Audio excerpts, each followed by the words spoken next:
Hello friends, આજે હું તમને ઓર્ગેનિક એન્ડ હાઇજેનિક એવો બીટરૂટ પાવડર ઘરે બનાવતા શીખવાડીશ.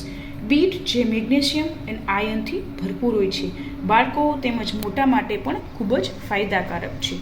તે આપણું ડાયજેશન ઇમ્પ્રૂવ કરે છે, તેમજ ગ્લોઈંગ સ્કિન કરે છે, અને હાઈ બીપીની સમસ્યા હોય તેના માટે પણ આ ખૂબ જ ફાયદાકારક છે. તો ચાલો તેની રેસીપી જોઈ લઈએ. બીટનો પાવડર બનાવવા માટે સૌપ્રથમ આપણે બીટની છાલ ઉતારી લઈશું.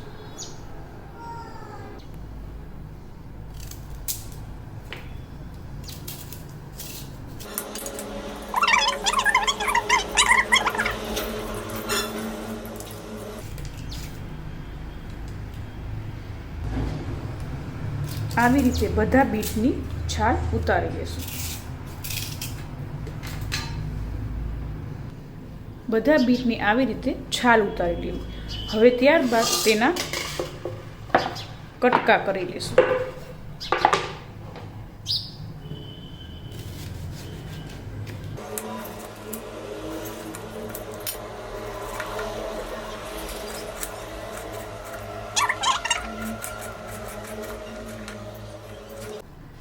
હવે બધા બીટના આવી રીતે કટકા કરી લઈશું. બીટના કટકા થઈ ગયા બાદ હવે આપણે તેને ફૂડ પ્રોસેસરની મદદથી બારીક ચોપ કરી લઈશું. આવી રીતે થોડા થોડા કરીને તેને એડ કરવા.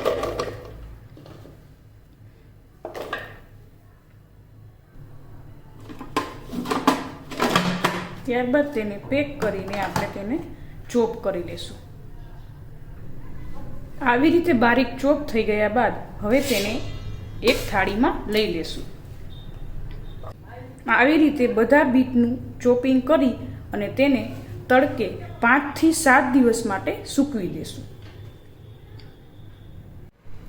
તમે જોઈ શકો છો કે બધા બીટ આવી રીતે ક્રશ થઈને રેડી થઈ ગયા છે. હવે તેને અલગ અલગ વાસણમાં રાખી અને 4 થી 5 દિવસ અથવા તો 6 થી 7 દિવસ જ્યાં સુધી તે કમ્પ્લીટલી ડ્રાય ના થઈ જાય ત્યાં સુધી તેને તડકે સૂકવવા દેવા. 5-6 દિવસ તડકે સુકાઈ ગયા બાદ તમે જોઈ શકો છો કે 3 થાળીમાંથી તે 1 થાળી જેટલું થઈ ગયું છે. હવે તેને મિક્સર જારમાં ગ્રાઇન્ડ કરીને બારીક પાવડર બનાવી લેશું. ગ્રાઇન્ડ થઈ ગયા બાદ તમે જોઈ શકો છો કે તે પાવડર ફોર્મમાં તૈયાર થઈ ગયું છે. હવે જો તમારે આના કરતાં પણ એકદમ બારીક પાવડર જોતો હોય તો તમે તેને ચાળીને પણ ઉપયોગમાં લઈ શકો છો. હવે આવી રીતે તેને બધું ચાળીને બારીક પાવડર લઈ લેશું.